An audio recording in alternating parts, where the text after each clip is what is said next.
Hello, everyone. Welcome into Yelling from the Couch. I'm Brent Humphreys, joined by my co-host Gage Berdovich. We're now in the playoffs for the NFL Wild Card Weekend coming up. Gage, how you feeling? Dude, I don't even know how to describe it. I'm happy, excited, sad, and everything in between all at the same time. And all for different reasons. It's a good time to be a fan of a team that's in the playoffs, and it's just a good time to be an NFL fan. One of the best times of the year, but also, like you said, a little sadness because we're winding down. Just a few more weeks left in this season. Yeah, it's like, we have, what, a month left, I think, of the season.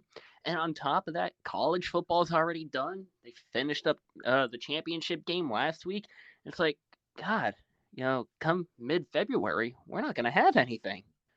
No, I mean I guess we could watch the UFL now, the XFL and the USFL merger. I guess if you're into that stuff. I think I will be into that. I watched the XFL last year when they played. DC Defenders fan, and I'm so happy they brought him back. So I'll actually, I probably will be watching that. Yeah, well, I mean I'll tune in a little bit there, and then I'll be like, man, this is all right, but I miss the NFL. But It's it just is not what the it is. same. It's not the same. The week 17, I went 9-6 in picks. You went 7-8. Week Jeez. 18, I went 12-3. You went 11-4. For a grand total for myself, 157-95. You were 148-104 for the season. Man, Not bad. you know what? Compared to where I thought we would be, like at the beginning of the season, I didn't think, at least for myself, I didn't think I would be over 500. So 148 and 104, I'll take it. Yeah, my goal was to be like one or two over 500, whatever what I added up to. I guess it had been two over. But I was like, I just want to be over 500. That's it. So with what I've got now, I'm like, wow, that's great. I like it. I mean, I'll take it all day. Man, it seems like if we would have done like sports betting with our picks, we'd be in the green right now. Oh yeah, we definitely would. We would be up right now. So our preseason Super Bowl picks, if we want to go back and look at them real quick. Oh no. Uh, Gage, do you remember your Super Bowl pick from the beginning? I'm trying. I don't remember. You had the New York Jets and the Oh, Seattle Seahawks in the Super Bowl. oh. I So think I don't think that was me. I think that was somebody else. it's a different co-host. Yeah, different show. I don't know where you pulled that information from. What the heck? And then my Super Bowl prediction was the Cincinnati Bengals. Somebody's being a homer here. And the Philadelphia Eagles. Okay. So So, so out of the four teams we picked, one of them survived. one of them's limping into the playoffs. That's it. Oh, Oh man. So yeah, that's a little fun thing to look back on as the playoffs start here. now I kind of wish I was a homer myself and was Pittsburgh, because at least I would have had one team in. Exactly. They're still alive. Probably not for Oh long though. man. So this past week, past couple of days, what do you think about all these firings in the NFL? Some big coaches are moving on. I Bill Belichick, Pete Carroll, Mike Vrabel, I go to college, Nick Saban. yeah. I tell you, the most surprising one to me was Tennessee moving on from Mike Vrabel. I know Yes, they didn't have that good of a season. I know that, but they ended on a strong note. The team, after they really had nothing left to play for, they went out and beat Jacksonville. Vrabel has a good track record in Tennessee when he's had a good quarterback. You can't be stuck with Ryan Tannehill, then Will Levis, then back to Ryan Tannehill, and expect good things to happen. Uh, that made absolutely no sense to me, along with the other ones. Like Bill Belichick being gone, we knew it was going to happen eventually. There were reports earlier in the season that he was gone. So that doesn't really surprise me. Kind of surprised they didn't like try and trade him. I thought maybe they would have done that, but it's good to see that they mutually agreed to part ways.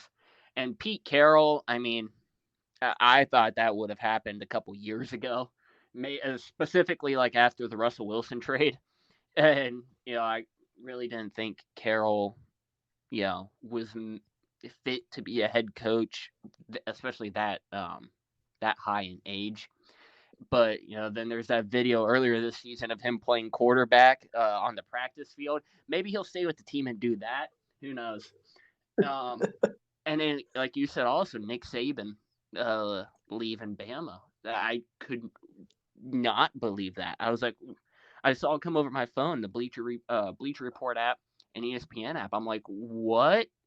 Like, why? Like that? I could not believe. Yeah, and to have maybe the greatest college football coach of all time and one of the greatest NFL coaches of all time in the same day, Yeah. announcing one retiring, one stepping away, or mutually, or whatever they wanted to call it. There, it's you hardly ever see that.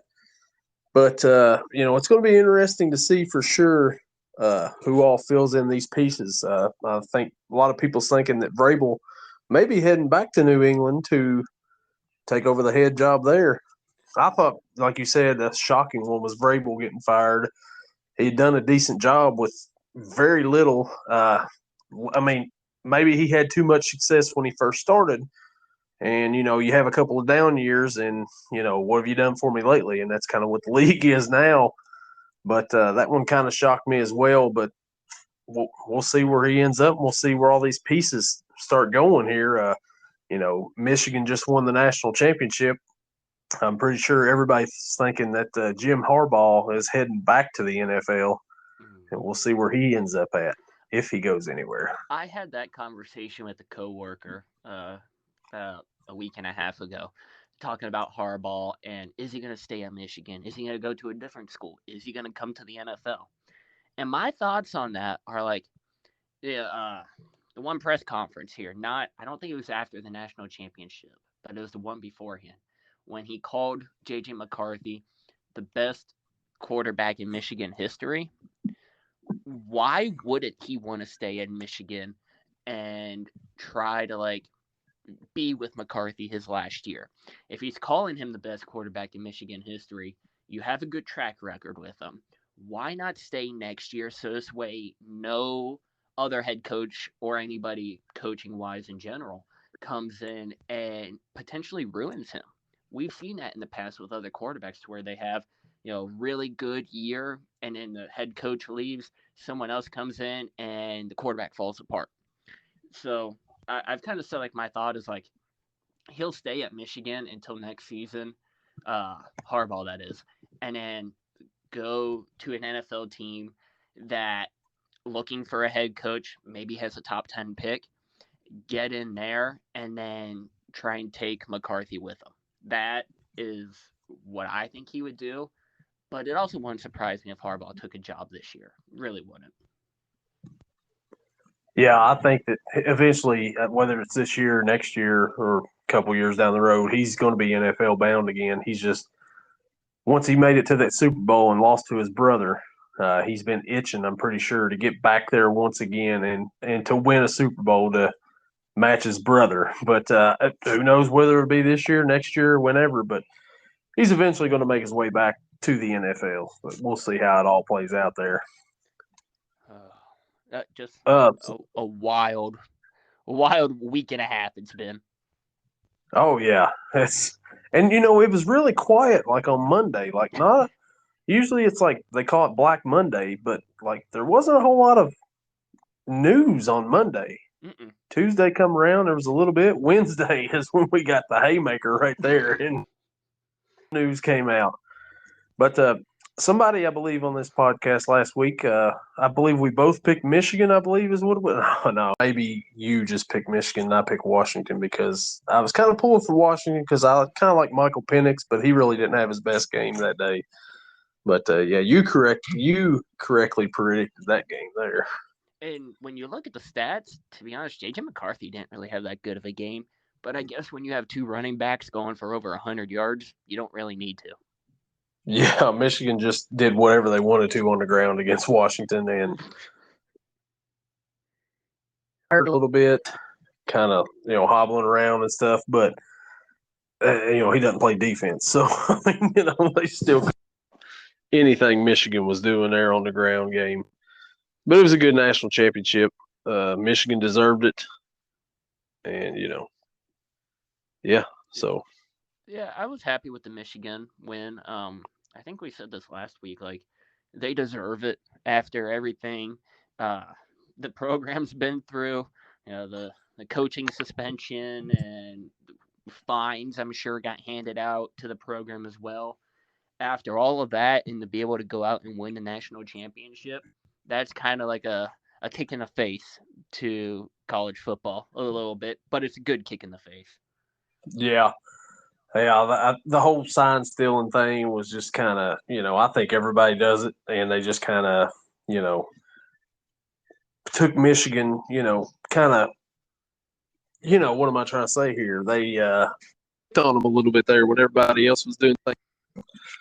But that's like you said, it's kind of a hey, take that NCAA.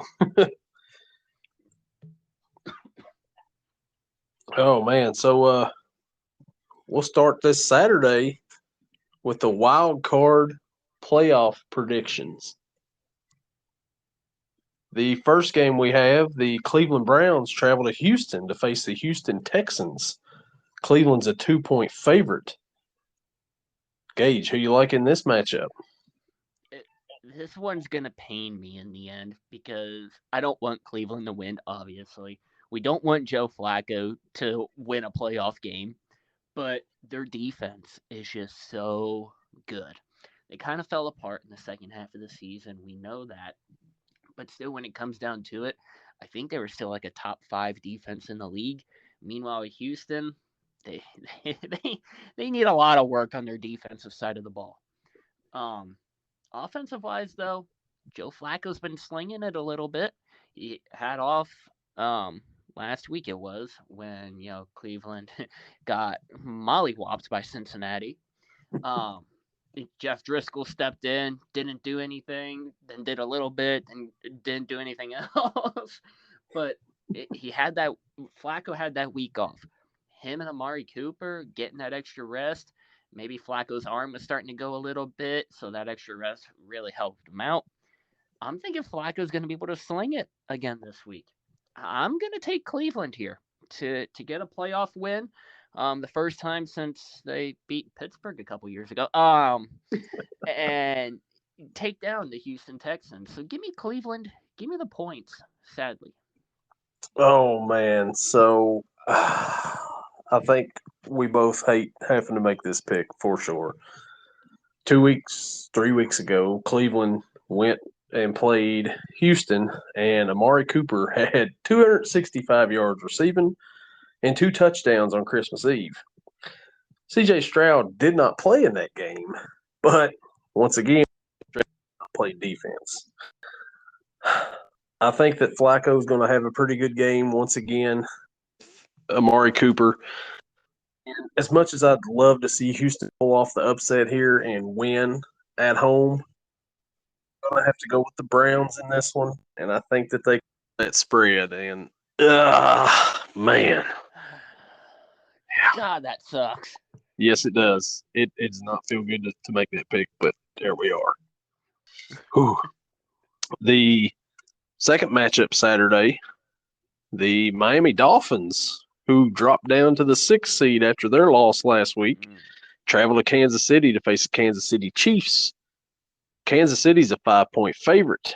This game is on Peacock, so I can already hear the old people complaining, where's the game at? Gage, what do you think about this one? Yeah, like you said, in case no one could tell from the game on Sunday night, this game will be on Peacock. I feel like they've said that several times. Yes. And I was kind of hoping Miami would beat Buffalo because I didn't want Pittsburgh to go in against Buffalo. I feel like we have a better chance going against Miami. But Yes. what happened? What happened happened. It's gonna be played at Arrowhead. And it's gonna be horrible, frigid conditions. I think last I saw it's supposed to be like 9 degrees with a real feel of like -2 or something like that. And I think that's going to impact this game a lot. Miami's not used to that type of weather, obviously. Playing in Miami, you're not going to be used to snow at all. But the one factor that does come into this is Tyreek Hill. Where was he before Miami? He was in Kansas City. So he at least should still be kind of used to this weather. And if Tua can get it to him, Tyreek's gonna go off. But that's gonna be the question: is can Tua get it to him? Can he make these throws in the cold when the cold does affect the throwing? And on the run, the running side of things, do they get Mostert back this week? I have no idea. I thought they were going to get him back last week, but man, was I wrong. Um, and same question goes for Jalen Waddle. He was out last week, which I didn't expect. I said on the show here that they're going to have their full weapons last week and win, and that didn't happen. Um, so just because of the questions, because of the weather, if this was played like in an indoor stadium, I would go Miami all day. But because it's not, I'm gonna go Kansas City, and I'm not gonna take the points. Last week, Miami had a shot to win the game, and Josh Allen didn't even play his best against them. He turned the ball over 3 times. But Miami just couldn't get anything going against Buffalo. Kansas City had a week off pretty much. They played won their games. They played the Chargers, Broncos, one of them teams. I think it was Chargers. Really didn't matter. They didn't play anybody. They set their starters. Both teams are kind of, limping into these playoffs, like kind of struggling here a little bit down the stretch. But this game is in Arrowhead, and the temperatures are going to be really cold. Miami's not used to the cold. Like you said, Tyreek used to play in Kansas City, but he's been getting used to that Miami weather down there. Whether Mostert starts or not, I don't know. Achan, he's had a decent game last week, not great. But Tua has not looked so good the last little bit towards the end of the season.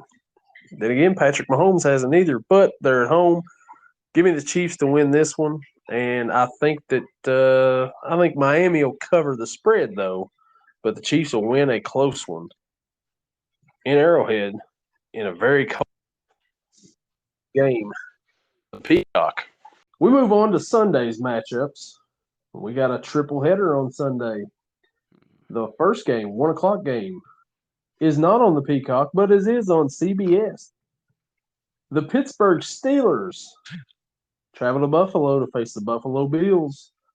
Buffalo is a 10-point favorite in this one. Gage, what do you think about your Steelers in the playoffs? Oh man! All right. So earlier I said I was happy, I was excited, I was sad, and this game is exactly why. Happy to watch Pittsburgh in the playoffs after not being in it last year, and I don't think they were in it the year before. Excited to watch, the NFL playoffs, to watch Pittsburgh be in a playoff game. Sad because this very well could be it. This very well could be the end of the road for the Steelers. They're without their pass rusher TJ Watt, so Alex Highsmith is going to have his work cut out for him. He'll probably be the one getting double teamed a lot. Um, but they do have good backups behind TJ Watt, Marcus Golden, Nick Herbig.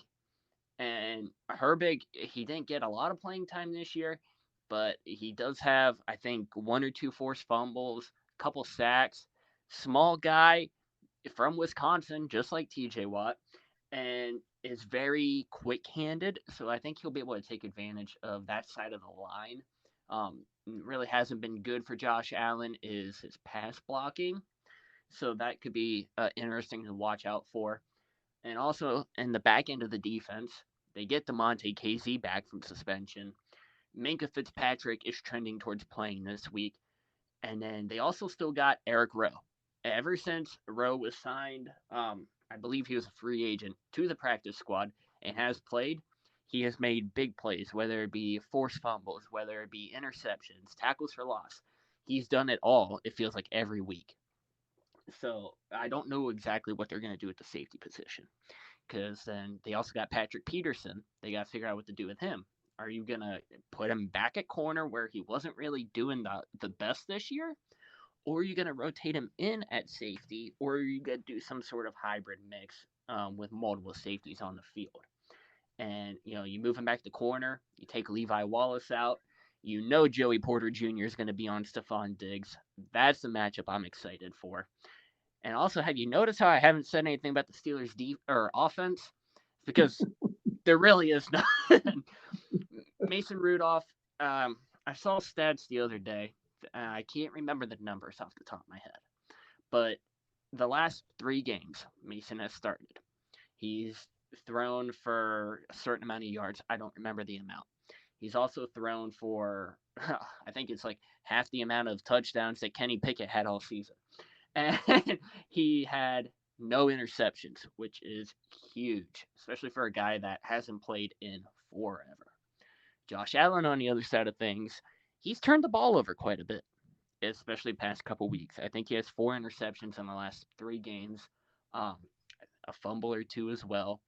If they can lock up Stephon Diggs, which that's going to be the defensive game plan, don't let him out of your sight. If they can do that, I think Pittsburgh has a good shot. And there was no way I was coming into this saying Buffalo's going to win. So give me Pittsburgh. Give me the underdogs. Divisional round. Here comes Pittsburgh. Here we go. Oh, man. So last week before the week started, Pittsburgh and Buffalo, neither one knew for sure if they were going to be in the playoffs. Pittsburgh won, took care of business. Buffalo still had no, if they lost that game, they weren't making the playoffs. But they end up winning, and they bounce all the way up to the 2 seed after being on the outside looking in, giving them a home game against Pittsburgh. Man, Josh Allen, like you said, he's turned the ball over the last few weeks. He can be a turnover machine. He can really make some really good plays, and then he makes some head-scratching decisions a lot of times like, man, what are you doing out there?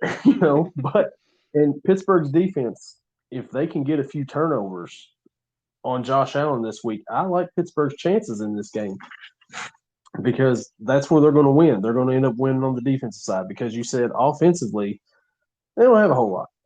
Although, the running games look pretty good since Mason Rudolph's come in. They look decent.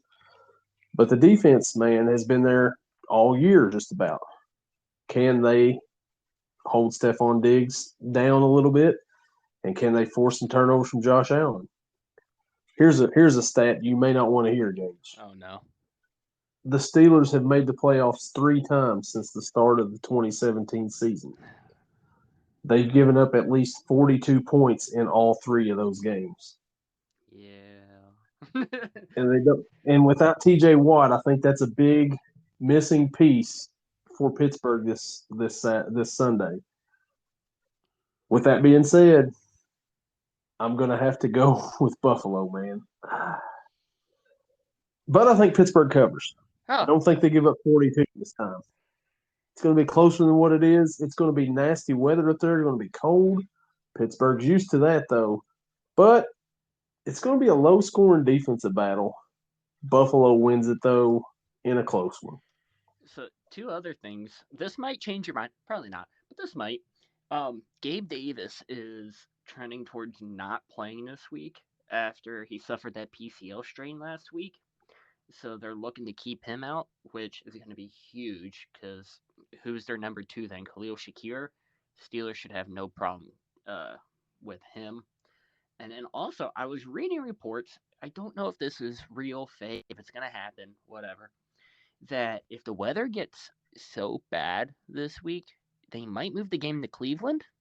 I don't know if you've seen the same stuff, but I don't know if that really affects the outcome either. I don't know. No, I have not heard that. But with Gabe Davis isn't available to go, I believe he's already got another number 2 in Dalton Kincaid. Josh Allen loves him some Dalton Kincaid. Dalton Kincaid will get about 5 or 6 receptions or more every game the last half of the season. It used to be Dawson Knox, but he's a big Dalton Kincaid guy now. And that's one thing that the Steelers have had a lot of trouble with this year is covering the tight end over the middle. Don't know why it's been such a hard concept, but it has been for what feels like ever.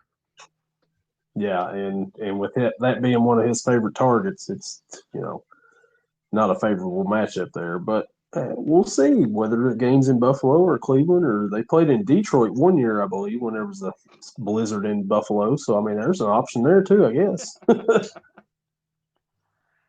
The next matchup, it's an old school matchup right here. The Green Bay Packers travel to Dallas to face the Dallas Cowboys. Dallas is a 7-point favorite. Gage, Dallas is pretty good at home this year. What do you think about this one? I know the past couple weeks I have been just praising Jordan Love up one side, down the next. But this is playoff time. And the Cowboys, they're looking healthy. They're looking healthy. They're looking really good on both sides of the ball. CD Lamb, Tony Pollard, kind of disappointing this year. I really thought that they would get a lot more out of him, but the way that CD has really come alive since like week 5 or whatever it was, he could have been the NFL's number one receiver if they had done it consistently since week 1. Prescott, I know the Cowboys, sometimes choke in the playoffs. I don't think that's going to happen, though. Um, Packers, for a couple weeks, they've been without Christian Watson. Jordan Love has still been throwing the ball good. I think this is going to be a really good game. I don't want to go against Jordan Love and the Packers, but I'm going to have to in this one. Give me Dallas and give me the points, especially being in Dallas. So this is Mike McCarthy, the Mike McCarthy Bowl right here. Used to be the Packers head coach, led them to a Super Bowl, and now he's the coach of the Cowboys. And he'll be looking to try to send the Packers back to Green Bay with a loss. Dallas has struggled in the playoffs for years now, since like the mid 90s.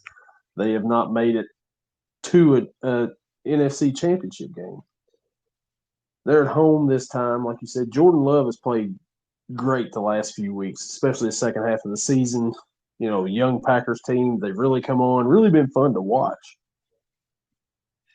CD Lamb has really come on for most of this season, especially the last few weeks of the year. He's been unstoppable. I think that'll continue again this week. I think that they will look to CD Lamb. He also likes his tight end too, Jake Ferguson. He gets a lot of targets as well. CD Lamb, Jake Ferguson. Like you said, Tony Pollard's been kind of disappointing this year. I guess I don't know if it's him or it's the game plan or what it is, because he had Ezekiel Elliott last year and he looked awesome when he was filling in for Zeke. But now he's the main guy, and it's kind of been a little struggle there. Give me Dallas in this one, and I think that Dallas will cover the spread and send the Packers home.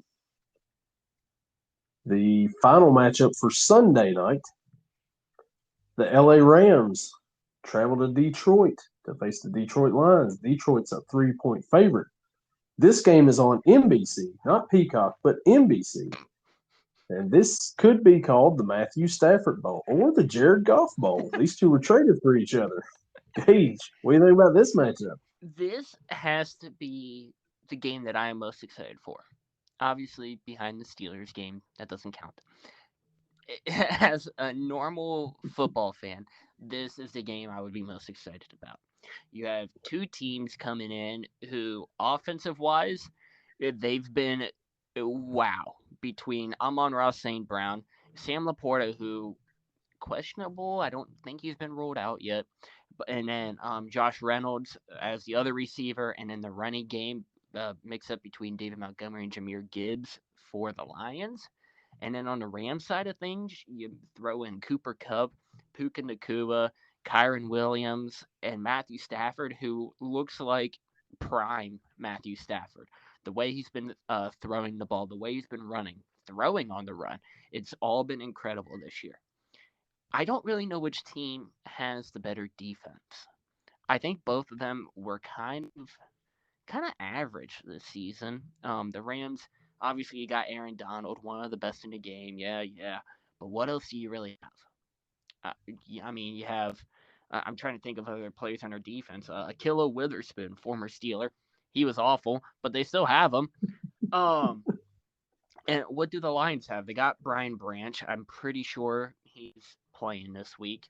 And then they have a middle linebacker whose name I can't think of, but it, you know, Aiden Hutchinson. Aiden Hutchinson. That's okay. Yeah, I did forget about him, didn't I? Darn. But besides for that, you don't really have like superstars all over the place on either defense. But the way that the Rams have been running the ball recently, ever since Kyron Williams came back, he I think cracked the 1,000-yard mark and missed like 5 games this year. That is incredible. You have to average so many yards per game to be able to do that. And then that's why they're so good in the passing game. And I think that's also why they're going to win this week. Give me the Rams here to win the Stafford Golf Bowl. I have been like somewhat sort of a Lions, apologist for some of this season. I mean, I feel like I've picked the Lions almost every week, just about. I don't know if it's Dan Campbell or if it's Jared Goff or it's just fun to watch the Lions. But they've been really fun to watch this year. Maybe it's because they've been losers for so long. They finally got a team that looks pretty good that I'm like, hey, yeah, I'll roll with the Lions on this one. The Rams are the hottest team in the NFL right now. The way that they've been playing, like you said, Stafford is prime Stafford. Uh, Kyron Williams has been a breakout star this year for the Rams. They traded off Cam Akers because he wasn't doing much anyway. But Kyron Williams just completely blown away whatever Cam Akers was doing. With that being said, like I said, I've picked the Lions quite a bit. I thought we would differ on this pick right here, but I'm going to go with the Rams on this one. I think that the Rams have the better team right now, and they are just on a roll right now. And they go into Detroit, and Matthew Stafford breaks his old team's fans' hearts. And the Rams move on to the next round, and the Lions lose again in the playoffs. It feels like that would be such a Lions thing to have Stafford for so many years and to not do anything. And then the first time you face him in the playoffs, he like blows you out. Yeah. And just sends you back, back into misery. Yeah. Just a perfect Hollywood ending right there in Detroit. And now we move to Monday night game, which, these two teams right here. The Philadelphia Eagles, the number 5 seed, travel to Tampa Bay to face the NFC South champions, which means a lot. The Tampa Bay Buccaneers. Philly's a 3-point favorite. Gage, what do you think about this Monday night matchup? To say Philly is the number 5 seed after they started out, what were they, 10-1 in the first 11 games? They were like, oh yeah, only one loss this season. We're gonna take the number 1 seed, and then you end up losing the division to Dallas and falling to the number 5 seed and having to play Tampa Bay on a Monday night of all teams, all times. This is the game that they put on prime time? Yeah. Exactly. Like what are we doing? So report earlier today. Jalen Hurts has not thrown the football at all this week since he suffered the finger injury. Mm-hmm. Why Jalen Hurts really was in there to begin with last week, I don't know. Because you had the playoff berth. So it's like, why risk that? But hey, whatever. Him and A.J. Brown have not been on the same page this season. Does that change this week? I don't know. Baker Mayfield and the Tampa Bay Buccaneers shut out the Carolina Panthers last week, a whopping score of 9-0. There's been other times this season where we've seen Tampa Bay go against a much better defense and score multiple touchdowns, whether it be passing or running, and tag to that. And they couldn't do anything against the Panthers. It makes me realize that this team, they have no identity. They don't know what they are besides for a 9-8 wild card team. If Cincinnati was in that division, they'd probably be in the playoffs right now over Tampa Bay. That division is just awful. Mhm. it, so it's like in Philly, the past few weeks, they won, one game? I know they won on Thanksgiving because it was against the Giants. But then they go out and they lose to the Giants last week. Their defense is awful. But so is Tampa Bay's. So I really don't know what to do here. And just for the sake of the Pennsylvania hate and the sake for us having variety, I'm going to take Tampa Bay. Give me the underdogs in this game. Man, so like you said, Hurts has not thrown the ball all week. He's got that hurt finger. On the other side, Baker Mayfield, quarterback for Tampa Bay, he's also been hurt. He's got the ankle issue there. Man, both these teams, one of these teams has been struggling lately. One of these teams has been on a pretty good streak until I went with them back to back, and then they lost. And I was like, why'd I pick these bums anyway, right? But the Eagles are really limping into the playoffs here.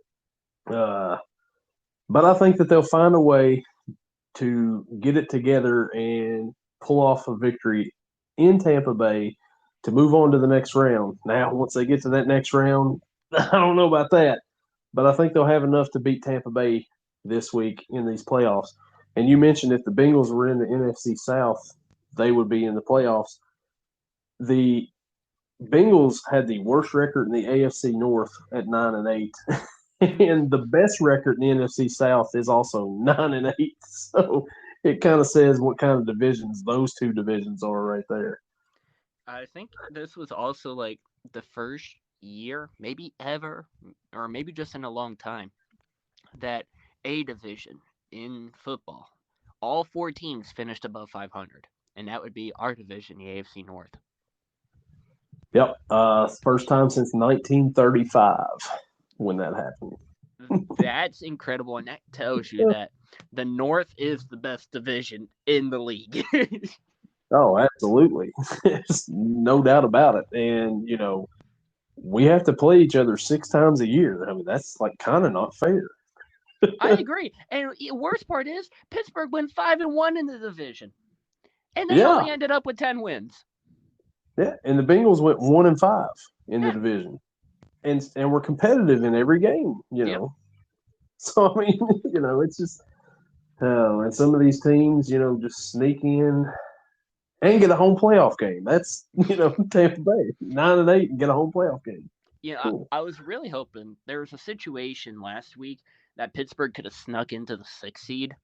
I was really hoping that the 6th seed and the 7th seed for the AFC would make it all the way, so this way we could get a home playoff game at Pittsburgh so I could go to it.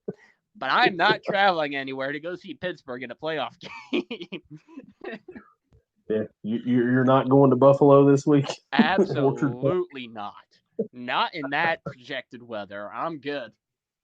Yeah, you get up there also with Bill's Mafia, and I mean, you may end up through a table or something. I mean, something crazy. That's what I was gonna say. They'll throw me through the table, or I might just say, you know what? I'll do it. I'll just jump through the table myself. You never know what you're going to get up there with Bill's Mafia. So, I mean, it's probably better just to yell from the couch and go from there. Yeah, I'll be yelling from my couch, a Steeler jersey, terrible towel waving, and probably annoying the people that live around me. Hey, that's what it's all about in the playoffs, man. They got to understand it's playoff. It's playoff time. I'll put a sign on the door: "Do not knock." Yeah. Do not disturb. Oh, man. So, yeah, that's a wild card predictions. Be back next week with the divisional round, and hopefully, Baltimore will get upset. That's what I'm hoping for. Ah, man. If Baltimore makes it to the Super Bowl, you know we're not going to stop hearing about how great Lamar Jackson is.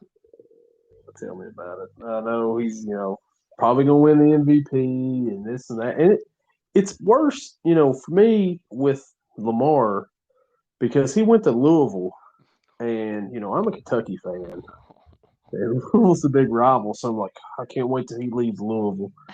He leaves Louisville, and then he's drafted by the Ravens. I'm like, really? We got to do this again? Man. and worst part is you have no idea how long you got to put up with them for here. No, and like last year, like halfway through the season, he kind of quit on the team a little bit, right? Mm-hmm. And he didn't seem like he didn't want to play. So I'm like, okay, I said maybe he's having a falling out, and maybe he'll go play for Denver or somewhere like that. No, he turns it around, and is an MVP this season. It's like he's going nowhere, is he? Nice. I hate Lamar. Like Yeah. when the Red Rocket was in Cincinnati, I of course hated him, but not to this level. Yeah. When the Browns were going through their quarterback carousel, hated them all, but they sucked anyways. So I actually liked them, and I wanted them all to stay in Cleveland. Right. Baltimore had Joe Flacco, and you just knew those games were going to be good games. So I actually liked him there because it was an entertaining game. Now they have Lamar Jackson, and it's like, dude, go somewhere else. No one likes you except for Baltimore fans. Yeah. Please go to LA or somewhere like that. Like, yeah, you were talking about the Browns quarterbacks. It's like, yeah, you guys could have kept Deshaun Kaiser. It's okay. It's all right. It's been good. God, I can't even think of all the names. Deshaun Kaiser. I think Jacoby Brissett was there for a little bit. You could have kept PJ Walker there for all I cared, and it's still, I'd be very happy. Tyrod Taylor was there for a minute. Yeah. Wow. Oh my God, I forgot he was. Whoa. That's how many they've had, and that's not even half. That's not even a quarter of them. Tim Couch, all of you get in a group here, form a coaching staff, go to Cleveland, please. That would make us so much happier. Yeah, Josh McCown, Yeah. But yeah, man. So I think we've already said which game we're looking forward to the most, and I think I'm in agreement with you. With the Rams and the Lions is probably the most intriguing and the one I'm most looking forward to, of course, aside from your Pittsburgh game. I kind of wish they didn't put the Eagles and Bucks as the Monday night game, and they could have switched that out with Packers and Cowboys, because at least that game might be entertaining. Meanwhile, Eagles and Bucks, it's like this game. You think about it, it's like, oh, this could be so boring. Oh my God, I can't watch this. I think that they could have put any other game in that Monday night slot, and it would have been better than the Eagles Buccaneers, because that's what we're going to have the big finale of Wild Card Weekend is that game. No thanks. I mean, I'll watch, but you're not giving me much of a choice here. I mean, I would have took. It's the least intriguing matchup of the weekend, and it's not just my Buccaneers. Can this game end in a tie and we just eliminate both teams and just say, all right, next week one team gets a bye again? It's like the first 11 weeks, like, Philly, you're so fun, you're awesome, and now by the time playoffs hits, it's like, yeah, it'd be good if you guys could just go ahead and go back home, just be done with it. And for the last 17 weeks, the Buccaneers have been, oh, just go home. Yeah. Yeah. So, that's, like you said, I don't know why they put that on Monday night, but hey, it's your choice, ESPN, your ratings, not mine. Like I said, just not looking forward to it, but it is football, and I will be cheering for Tampa Bay because, Pittsburgh hates Philly, and the feeling mutual from Philly. So if Pittsburgh loses, I want Philly to lose. If Pittsburgh wins, I want Philly to lose even more so we can rub it in their face. Yeah, I totally get it, man. But we'll see how it goes. Can't wait to watch them. Football 3 straight days, and it's playoff time, man.